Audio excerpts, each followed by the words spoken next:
जय श्री राधे। एक बार पुनः आप सभी लोगों का इस सप्ताह में स्वागत करता हूँ। ईश्वर मुझे इतना नीचे मत गिरा देना कि मैं पुकारूं और आप सुन ना पाए, और मुझे इतना ऊपर भी मत उठा देना कि आप पुकारे मैं सुन ना पाऊं। मुझे अपने श्री चरणों में रखना, मुझे अपने साथ रखना, मेरे साथ बने रहना, ऐसी मैं प्रार्थना करता हूँ। तो आज जो है श्रीमद् भगवद गीता के हमने 13 अध्याय अभी तक अनुसरण किए, 13 अध्यायों का अभी तक हमने जाना। आज जो है वो चतुर्दश अध्याय यानी कि 14वें अध्याय की तरफ जो है हम क्रमबद्ध तरीके से आगे बढ़ेंगे। 14वें अध्याय में हम समझेंगे, संक्षेप में अगर मैं बताता चलूं तो जो 14वां अध्याय है, 14वां जो अध्याय है उसमें श्री कृष्ण बताते हैं कि किस प्रकार जो जीवात्मा है वो तीन प्रकार के गुणों में जो है वो बंध कर शरीर में बंधी रहती है, रह जाती है, गुणों में बंधती है। 3 प्रकार के गुण, सतोगुण, रजोगुण, तमोगुण, ये तीनों गुण ऐसे गुण हैं जो जीवात्मा को शरीर में बांधते हैं। इसी अध्याय में आगे श्री कृष्ण बताते हैं, क्षमा चाहता हूं, इसी अध्याय में आगे श्री कृष्ण अर्जुन को ये बताते हैं कि किस प्रकार जो है वो जीवात्मा है वो पुनर्जन्म की जो चक्र है उससे जो है वो बाहर निकल सकती है, किस प्रकार जो है वो मोक्ष की प्राप्ति हो सकते हैं और मेरे से जो है वो मुलाकात करते हैं। तो 14वां अध्याय जो चतुर्दश अध्याय है उसके पहले श्लोक की तरफ हम चलते हैं, जो कि श्री भगवान के द्वारा शुरू होता है। परम भूय प्रवश्यामि ज्ञानम उत्तमम यत ज्ञात्वा मुनय सर्वे परम सिद्धिम इता गता। श्री भगवान ने बोला कि ज्ञानों में भी अति उत्तम उस परम ज्ञान को मैं फिर कहूंगा जिसको जानकर सब मुनिजन इस संसार में मुक्त होकर परम सिद्धि को प्राप्त हो गए हैं। इस ज्ञान को आश्रय करके यथार्थ धारण करके मेरे स्वरूप को प्राप्त हुए पुरुष सृष्टि के आदि में पुनः उत्पन्न नहीं होते और प्रलय काल में भी व्याकुल नहीं होते। हे अर्जुन, मेरी महत्व ब्रह्मा रूप मूल प्रकृति संपूर्ण भूतों की योनि है, अर्थात गर्भधान का स्थान है, और मैं उस योनि चेतन समुदाय रूप गर्भ को स्थापन करता हूँ। उस जड़ चेतन के संयोग से सब भूतों की उत्पत्ति होती है। हे अर्जुन, नाना प्रकार की सब योनियों में जितनी मूर्तियां अर्थात शरीरधारी प्राणी उत्पन्न होते हैं, प्रकृति तो उन सब की गर्भ धारण करने वाली माता है और मैं बीज स्थापन करने वाला पिता हूँ। हे अर्जुन, सतवगुण, रजोगुण और तमोगुण ये प्रकृति से उत्पन्न तीनों गुण अविनाशी जीवात्मा को शरीर में बांधते हैं, जो कि मैंने अभी आपको बताया। हे निष्पाप, उन तीनों गुणों में सतव गुण जो निर्मल होने के कारण प्रकाश करने वाले और विकार रहित है, वह सुख के संबंध और ज्ञान के संबंध अर्थात उसके अभिमान से बांधता है। ध्यान दीजिएगा, एक एक गुण में बता रहा हूं। दूसरा जो है वो है रजोगुण। हे अर्जुन, राग रूप रजोगुण को कामना आसक्ति से उत्पन्न जान इस जीवात्मा को कर्मों और उनके फलों के संबंध बांधता है। और तीसरा जो है वो है तमोगुण। हे अर्जुन, सब देवभानियों को मोहित करने वाला तमोगुण को तो अज्ञान से उत्पन्न जाना जाता है। इस जीवात्मा को प्रमाद, आलस्य और निद्रा के द्वारा बांधता है। तो 3 गुण जो यहाँ पे चर्चा हुई, 3 गुण में जो पहला सतव गुण आया, सतव गुण में जो है मुख्य रूप से बताया गया कि जो निर्मल होने के कारण प्रकाश और मतलब एक पंक्ति में मैं अगर कहूं तो सुख से संबंधित जो है वो सतव गुण को जो है वो रखा गया। रजोगुण में ये बताया गया कि जो मनुष्य है या जो जीवात्मा है उसकी ये चेष्टा रहती है कि मैंने कर्म करा है तो मुझे जो है वो फल मिलेगा, तो कर्म और फल का जो चक्र है वो उसमें बंधा रहता है। और तीसरा जो है वो तमोगुण इन दोनों गुणों का भी एक तरीके से इनसे सर्वोपरि है, जिसमें जो है वो जो ज्ञान से उत्पन्न हुआ है और जिसमें ज्ञान, प्रमाद और आलस्य की जो है वो देखे जाते हैं गुण, और ये जो है वो मोह माया जिसे अगर मैं कहूं सामान्य भाषा में तो उससे जो है वो बंधा रहता है। तो यही वो 3 प्रकार के गुण है जिससे कोई भी जीवात्मा शरीर में बंधी रहती है।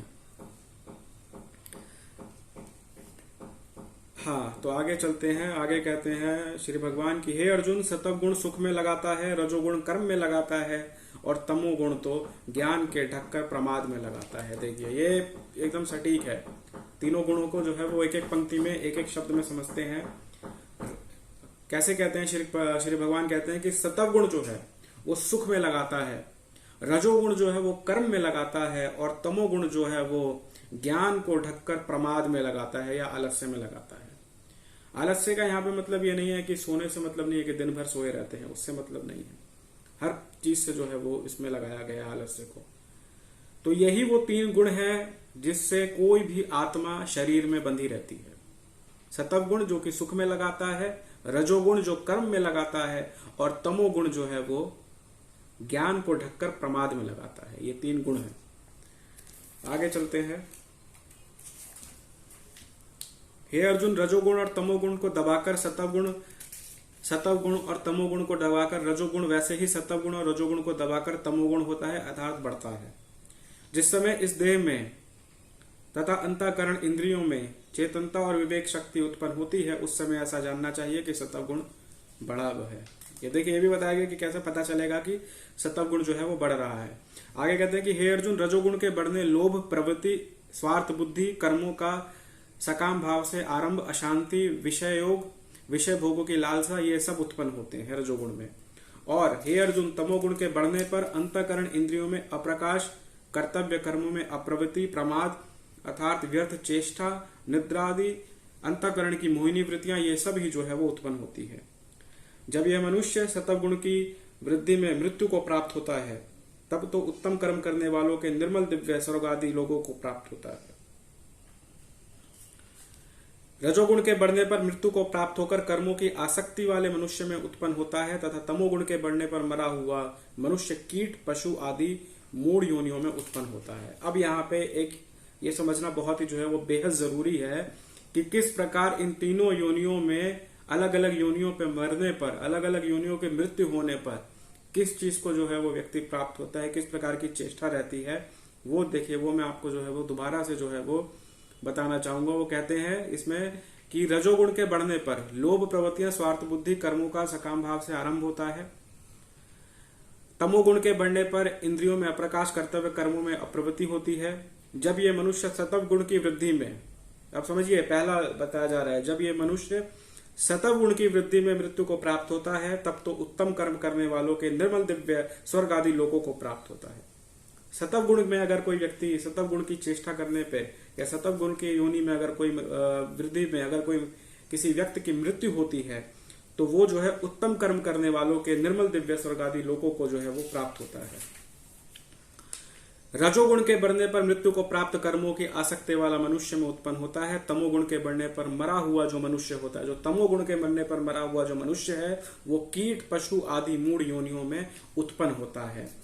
श्रेष्ठ कर्म तो सात्विक अर्थात सुख, ज्ञान और वैराग्यवादी निर्मल फल कहा है। राजस कर्म का फल दुख एवं तामस कर्म का फल अज्ञान कहा है।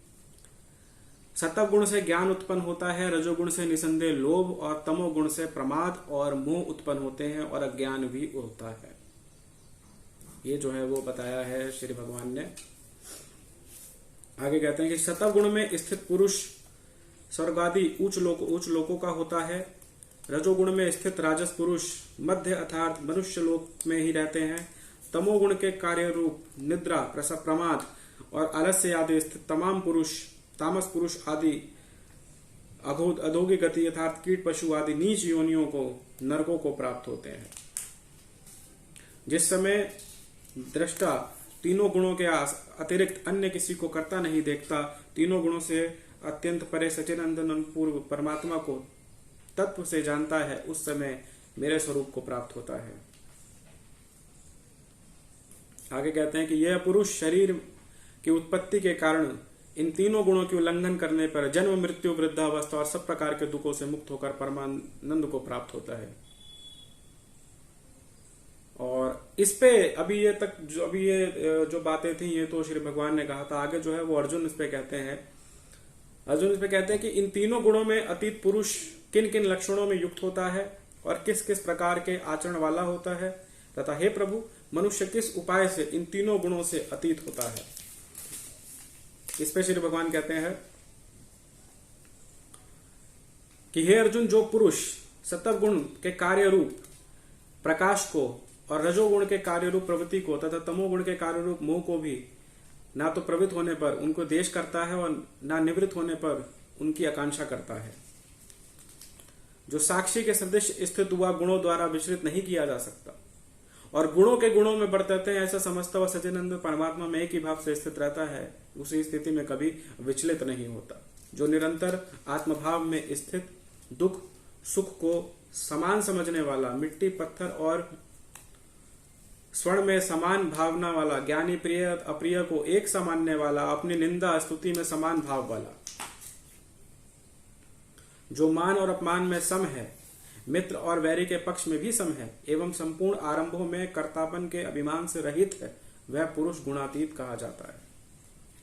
जो पुरुष अभ्यपचारी व्यक्तियों के द्वारा मुझको निरंतर भजता है, वह इन तीनों गुणों को भली भांति लांघ कर सचिनंदन घन परम ब्रह्मा को प्राप्त होने के लिए योग्य बन जाता है। तो ये ही जो है वो बात है इसमें कि अगर जो पुरुष मुझको जो है वो भजता है, जो मेरी जो है वो पूजा करता है, जो मेरी जो है वो भजता है, मुझे याद करता है, मुझे पुकारता है, मेरा स्मरण करता है, वो इन तीनों गुणों से जो है वो उल्लंघन करके लांघ कर जो है वो मेरे पास आ जाता है। और यही जो है वो किसी भी आत्मा की, जीवात्मा के जो पुनर्जन्म है उसके चक्र को जो है वो तोड़ता है।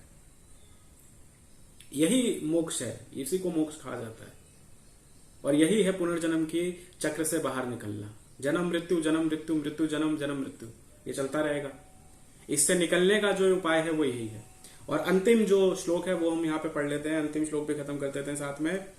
अंतिम में कहते हैं कि ब्रह्मणा हिवि प्रतिष्ठा अहम अमृत से अव्यवस्य च शाश्वत से च धर्म से सुख से एकांतिक से च, क्योंकि उस अविनाशी परम ब्रह्मा को और अमृत का, नित्य धर्म का और अखंड एक कर्म से आनंद को आश्रय मैं हूं। तो इसी वजह से दोस्तों मैंने शुरू में कहा था कि ईश्वर मुझे इतना नीचे मत गिराइए कि आप पुकारे और मैं सुन ना पाऊं, और मुझे इतना ऊपर मत उठाएं कि आप पुकारे और मैं सुन ना पाऊं, और आप मेरे साथ बने रहें, मैं ऐसी प्रार्थना करता हूं। तो यही है सच्चाई और यही है जो है वो इस अध्याय का अंतिम था, 14वें अध्याय का। 15वां अध्याय हम अगले सप्ताह शुरू करेंगे।